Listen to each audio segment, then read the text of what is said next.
자, 엔비디아의 블랙의 양산. 사실 뭐 이 소식은 처음 나왔던 얘기는 아니에요. 이미 작년 10월 11월 달에 발표됐던 내용들인데, AI, 인공지능 시장이 최근에 많이 주춤거렸죠. 이유는 뭡니까? 수익성 악화. 즉, 다시 말하면 AI 시장이 확대되는 건 맞지만 수익성이 꺾이는 거 아니냐라고 하는데, 죽지는 않을 것 같죠? 여러분이 보시기에도. 인공지능 시장은 계속 커질 겁니다. 그럼 결국은 인공지능 시장이 확대되는 근본적인 시스템, 반도체, 칩, 그리고 HBM, 뭐 이쪽이 이제 핵심 이슈가 되겠죠.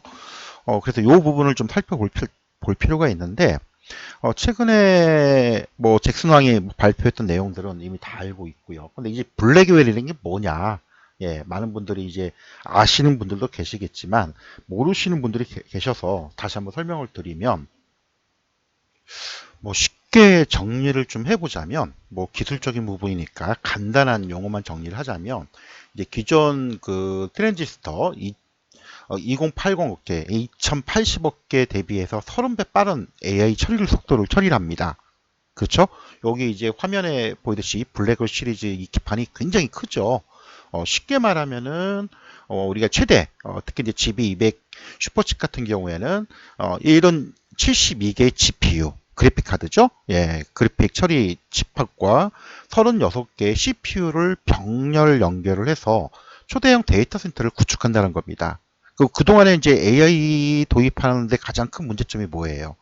이 뭐 GPU와 CPU가 들어가는 이 기판, 요게 하나가 지금 GB200 같은 경우에는 지금 가격이 거의 한 2억 이상이 넘어가는 걸로 얘기 나오고 있는데, 이런 이제 데이터 센터가 구축이 되어야 AI 시장이 확대가 될 수가 있겠죠. 그렇죠? 최근에 이제 은행권이나 금융권 다 이제 챗 GPT 활성되고, 또 오픈 AI 이쪽에서 좀 진행하고, 요즘 이제 영상이나 이미지까지 또 지금 인공지능이 지금 지원하는 이제 그런 상황인데, 그 속도를 굉장히 30배 정도 빨리 할 수 있는 그런 칩이라고 보시면 됩니다. 그래서 과거에 뭐 이거 같은 경우에는 발표 내역을 보면은 작년 10월달, 11월달에 발표를 했죠. 엔비디아 잭슨왕이 이제 블랙을 출시를 하겠는데 결함이 있다. 이 결함이 뭐예요? 발열 문제죠, 발열. 그래서 설계 문제가 있어가지고 이게 지연이 됐었습니다. 사실은 이게 지연이 되고 출시를 하겠다. 그래서 이번에 CES 2025에서 다시금 양산해가지고 확대를 하겠다라고 발표가 아마 나올 겁니다. 그죠?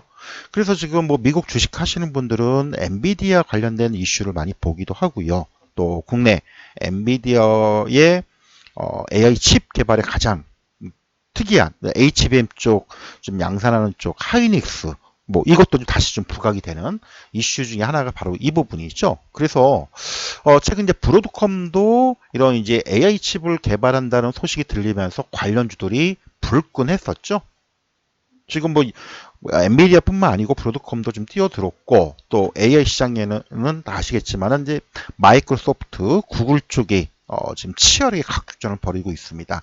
어쨌든 국내에서 칩을 개발하지는 못했습니다. 그죠? 하지만 엔비디아의 이런 블랙열과 관련된 부품을 생산하는 HBM 같은 경우에는 대표적으로 이제 국내 대표적인 수혜주 하이닉스죠. 하이닉스가 지금 뭐 52%를 차지를 해요. 특히 HBM3 같은 경우에는 거의 뭐 하이닉스가 7, 80%를 점유를 하고 있고요. 또 최근 아직 지금 그 엔비디아의 퀄 테스트를 통과했다는 얘기가 안 나오고 있습니다. 그죠? 특히 이제 그 12단 같은 경우에는 좀 통과를 못했는데, 하이닉스는 지금 12단 공급하고 있고요. 최근에 들리는 얘기로는 아마 2025년도부터 하이닉스가 뭐 9단짜리가 아니고 지금 16단까지도 지금 12단 넘어서 16단까지도 지금 HBM을 양산 공급한다는 얘기가 지금 나오고 있어요. 그래서 아무래도 이제 12단 기존의 HBM3E 12단 제품에는 뭐 거의 하이닉스가 지금 뭐 무대를 좀 장악을 하고 있는 그런 상황이기 때문에 뭐 이 격차는 계속적으로 벌어질 가능성이 저는 있다라고 봅니다. 그러면 우리 그 반도체 관련주, 특히 HBM 관련된 소부장, 소재, 부품, 장비주들, 뭐 시장이 그동안에 많이 두들겨 맞았죠. 뭐 대표적으로 뭐예요? 차트를 한번 잠깐 볼게요. 차트만 보자면 하이닉스가 이런 엔비디아의 AI 시장 이런 확대 수혜 HBM 등장하면서 뭐 작년에 2만 원대에서 쭉 해가지고 24만 원까지 올라왔는데 6, 7월 달에 뭐예요? 여러분 뭐 금리 인하 혹은 여러 가지 이제 그 인공지능 시장의 어떤 수익성 결여 뭐 이런 부분들이 나오면서 주가가 쭉쭉쭉 빠졌죠. 그리고 지난번에 설명을 드렸을 겁니다. 16만 원. 이게 의미가 상당히 크다라고 좀 설명을 드렸어요. 그리고 이제 국내 환율 문제. 환율이 또 최근에 많이 올라갔죠. 국내 정치적 문제 때문에. 그러다 보니까 사실상 환율이 거의 한 8에서 10%가 올라갔기 때문에 엄밀히 얘기하면 하이닉스 주가도 이 16만 원 대비 한 10% 정도 뺀다면 대략적으로 한 14, 5만 원까지 내려갔다고 봐야 돼요. 그러면 어때요? 많이 빠진 거죠. 그죠? 그리고 이제 아까도 잠깐 얘기했지만 블랙엘이 본격화되고 이런 이제 발령 문제가 있었는데 이 발령 문제가 해결이 되고 양산이 본격화된다라면 그죠? 본격화된다라면 얘기가 달라지죠. 그러면 하이닉스는 당연히 주가는 탄력을 받을 수밖에 없겠죠. 그래서 그런 부분들이 반영이 되면서 요 16만 원대를 지지를 받고 최근에 다시금 20만 원까지 지금 회복하는 이유가 바로 이 부분에 있습니다. 그래서 하이닉스 지난번에 뭐 17만 원, 16만 원 기준 잡아드렸는데 올라온 모습들 보면은 뭐 충분히 저가 매수 하신 부분들 되고 있고요. 그러면 하이닉스뿐만 아니고 이 소위 얘기해서 반도체 소부장 종목들이 있잖아요. 그죠? 뭐 대표적으로 이 본딩 관련된 뭐 DI나 PSK 홀딩스 그다음에 테크윙 또 소켓 쪽 ISC 뭐 이런 이제 소부장 종목군들이 있는데 한미반도체 패키징 쪽 뭐 이런 부분들이 있는데 어쨌든 그 부분도 같이 좀 봐야 될 것 같고 자 HBM3 3에 이어서 지금 HBM4E까지 지금 하이닉스 시장 점유율이 확대가 되고 있다. 뭐 이게 지금 가장 핵심적인 내용입니다. 그리고 하이닉스에서의 반도체 매출, 드램 쪽은 안 좋아요. 그렇죠? 경기가 안 좋으니까 드램 쪽에 지금 뭐 고정 거래가도 안 좋고 하는데 HBM 수요가 증가되니까 하이닉스의 어떤 매출 비중에서도 지금 이제 2024년도 4분기에 40%가량 차지하는 부분들. 그렇죠? 그리고 이제 12단에서 지금 16단 제품이 또 출시가 됩니다. 그렇죠? 근데 아직 삼성전자는 못 따라오고 있죠. 콜테스트 통과를 못했습니다. 물론 시간이 걸리면 하긴 할 거예요. 그래서 이런 부분들을 본다면 하이닉스가 상당 부분 이거를 차지할 가능성이 굉장히 높죠. 그리고 이제 최근에 이제 블랙을 제품에서도 HBM이 기존 4개에서 6개 탑재에서 8개 탑재로 확대가 됩니다. 그럼 당연히 수량이 더 증가가 되니까 더 증가가 되겠죠. 따라서 그동안에 우리가 이제 말들이 많았던 부분 중에 하나가 뭐냐면은 바로 이 부분이죠. 네, 과연 이 HBM 반도체 소부장 종목들 이쪽도 하이닉스하고 맥을 같이 하지만 자 저평가되어 있냐 아니면 고평가냐 이게 지금 말들이 되게 많았었죠. 그리고 뭐 차익 물량 많이 나왔었고 또 이제 AI 시장의 어떤 수익성이 나오느냐 안 나오느냐 예, 요런 이제 있는데 사실은 이거는 언제든지 한 번씩 나오는 문제예요. 많이 올라가면 그 수익성들이 그만큼 안 나오니까 투자가 감도될 것이다. 뭐 이런 얘기 나올 것이고 또 많이 떨어지면 당연히 뭐예요? 시장은 꾸준히 성장하고 있으니까. 그죠? 저평가돼 있다. 뭐 이런 얘기 나올 텐데 최근 국내 증시, 미국 증시 가는데 국내 증시는 정치적인 문제 때문에 또 환율이 급등하면서 많이 빠져 있는 그런 부분들이 있었기 때문에 충분히 저평가된 부분들은 있다라고 제가 설명을 아마 드렸을 겁니다. 그렇죠? 그래서 지난 연말에 이 양자모 관련주들이 미국 증시나 국내에서도 많이 이슈가 되고 있으면서 국내에서는 초전도체 관련된 대표적으로 신성 델타테크가 있죠.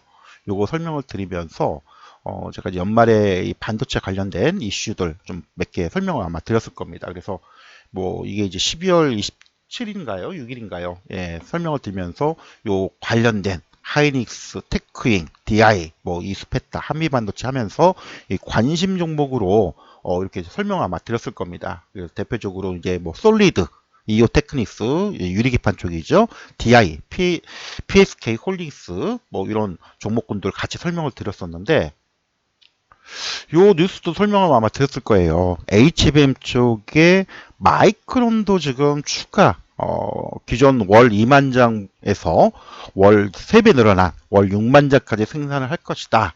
그러면 당연히 국내에 이 소부장 관련된 종목들이 다시 움직일 수 있는 가능성. 마이크론이 아까 잠깐 시장 점유율을 제가 설명을 드렸었죠. 예, 시장 점유율 잠깐 설명을 드렸는데, 지금 마이크론이 지금 HBM 시장의 5.1%밖에 차지를 못해요.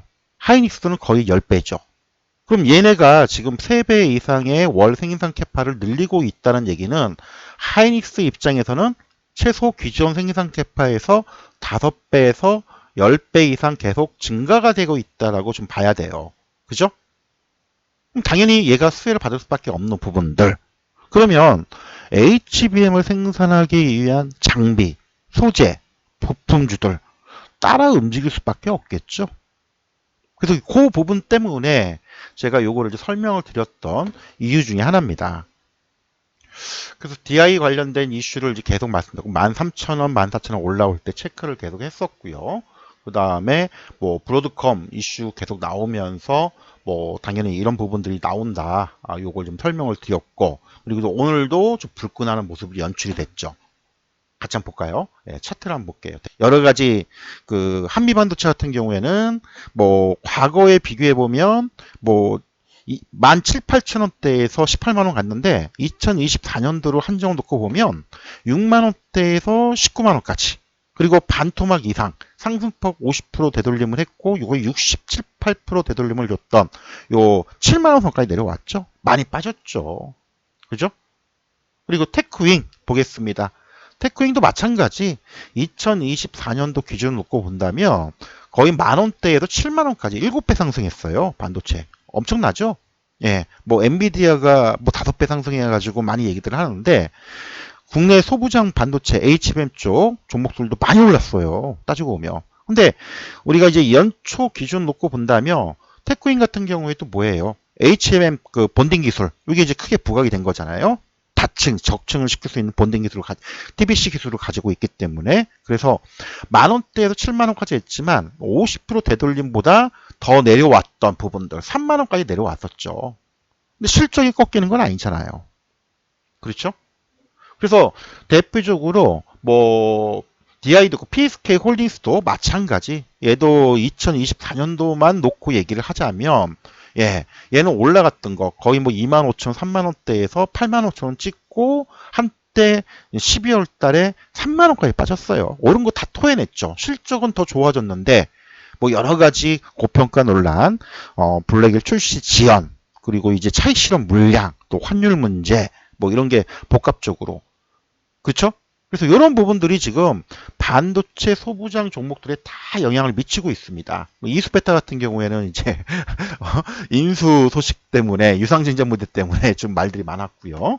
어쨌든 그래서 하이닉스도 요 18만 원대, 예, 계속적으로 좀 말씀드렸지만은 18만 원대 딛고 20만 원 올라갔고요. 그 다음에 이제 4인방, 제가 보통 이제 HBM 4인방이라고 하는데 뭐 DI, 그죠? DI도 지금 지난 12월 달 저점 잡았다라고 설명을 드렸었는데 11,000원 찍고 올라오고, 한미반도체, PSK 홀딩스, 테크윙 다 이런 종목들이 슬슬 움직임이 나온다라고 봐야 됩니다. 수급적으로 보더라도 기관 쪽에서 이제 뭐 여러 가지 불확실을 하니까 지켜보다가 연기금 쪽에서 많이 매수가 들어오죠. 연초되니까. 예. 연초되니까 좀 매수가 엄청 들어와 있는, DI도 마찬가지. 연기금 쪽에서 수급들을 계속 좀 뭐 매수가 좀 들어오는 이런 흐름들. 얘들은 어차피 짧은 구간에 치고 빠지는 게 아니잖아요. PSK 홀딩스도 마찬가지. 그죠? 테크윙 얘도 그렇고. 그래서 뭐 이런 종목군들이 전체적으로 다 지금 이런 그 연기금이나 기관 쪽 중장기 물량들이 들어오고 있기 때문에 바닥을 다졌다라고 좀 보고 있고요. 특히 DI 같은 경우는 지난번에 이제 설명을 드렸었죠. 12,500원 올라올 때 예, 설명을 드렸던 건데 단기적으로는 벌써 지금 17,000원대로 올라섰어요. 이제 추가적으로 본다면은 기술적으로 본다면은 요 라인 요 2만원대로 올라설 거냐 이게 이제 관건이 되겠죠. DI는 PSK홀딩스도 지난번 10월달 그때 가격대 요 한 5만 2, 3천원 선 요때까지 이제 올라설 수 있느냐 이게 이제 체크 포인트가 될 것 같고요. 그죠? 테크윙도 마찬가지. 그리고 IS도 이거는 약간 다른 거지만 소켓 쪽이죠. 예, 반도체 칩 소켓 쪽인데 뭐 얘도 마찬가지 따지고 온다면. 그래서 일단 저는 이제 대표적으로 한미반도체, DI, PSK 홀딩스, 테크윙 예, 요 종목들을 많이 소개를 하고 설명을 드리고 거기다가 이제 뭐 유리기판 쪽 예, 하면 이오 테크닉스까지 이제 포함해서 설명을 좀 드리고 많이 드리는데 요 HBM 4인방 요 종목군들 소부장 쪽은 하이닉스하고도 상당히 밀접한 관계를 가지고 있다. 그래서 뭐 부분적으로 저점 잡으신 분들 부분적으로 조금 뭐 부분 물량을 줄이면서 이익을 챙겨가는 것도 좋지만 아직 끝난 건 아니다. 워낙 많이 빠졌기 때문에 이제 올라오는 구간이다. 그래서 이쪽은 아마 2025년도 뭐 CES 2025에서 뭐 추가적인 부분들이 나올 수도 있지만 아까도 잠깐 얘기했지만 고평가 저평가가 아니고 이미 주가는 예, 충분히 조정을 받았다. 주가 차원에서 본다며. 그죠? 그리고 AI 시장이 꺾이지 않겠고 그다음에 아까 말씀드렸듯이 블랙의 그 제품들이 본격화 된다면은 HBM 예. 예, 고대역 반도체 수요는 더 증가. 왜 그래요? 아까 제가 뭐라고 설명드렸습니다. 여기서는 기존의 엔비디아의 AI가 섞이는 HBM이 4개, 8개 탑재가 되지만 블랙의 쪽에는 8개가 탑재가 됩니다. 수량이 증가되죠. 수량. 그리고 투자가 확대가 될 것이고 그리고 이제 아까 하이닉스 같은 경우에는 HBM E3 16단 제품을 지금 5세대 제품을 출시를 지금 하고 있습니다. 그래서 기존의 12단 쪽에 이게 지금 삼성이 못 가는 이유가 이 부분 때문에 그래요. 하이닉스는 되는데 지금 엔비디아는 못하고 아니 그 삼성은 못하고 있죠. 그래서 이 부분들이 영향을 줄 수가 있기 때문에 오늘 삼성전자도 올라오긴 했지만 많이 빠져서 올라오는 그런 측면 그리고 이제 엔비디아 쪽의 콜 테스트가 지금 어느 정도 성공할지는 봐야겠지만 이런 부분들 그렇죠? 그래서 뭐 일단 메인은 하이닉스고요. 반도체 쪽은 당연히 그리고 이제 HBM 4인방 한미반도체, DI, PSK, 테크윙 그리고 거기다가 이제 사이드로 유리기판 쪽 최근에 브로드컴이 유리기판 쪽 한다면은 이오 테크닉스까지 같이 볼 필요가 있다라는 부분 예 요거를 좀 설명을 드릴게요. 아마 반도체 쪽으로 하나씩은 다 들고 갈 겁니다. 그죠? 이 4인방 중에 예, 이 4인방 중에 뭐 일일이 다 열거를 하자면 DI 그 다음에 뭐 테크윙 그 다음에 뭐 한미반도체 그 다음에 PSK 홀딩스 예 거기다가 이오 테크닉스 예 요 4인방 중에 한 종목 정도는 다 들고 가실 겁니다. 제가 정의연방에서 설명을 드렸고 그래서 반도체 쪽은 계속적으로 가보자. 이게 아마 1분기, 2025년 1분기 이후에 또 계속 부각될 가능성, 요걸 좀 봐야 됩니다. 그리고 블랙엘이 지금 자꾸 이제 말들이 나오는데 이게 이제 문제가 냉각 시스템이죠. 예. 아까 이게 냉각, 액체 냉각 시스템인데 이게 지금 기술적으로 아직 100% 구현이 안 돼 있습니다. 그래서 이게 본격화 된다면, 기술적으로 완료가 된다면 아마 2025년도, 2026년도 반도체 쪽은 이쪽 블랙웰 기반의 HBM 반도체 쪽이 굉장히 확대, 활성화되고 관련 소부장 관련된 종목들도 강세가 나올 가능성 요걸 좀 말씀을 드릴게요.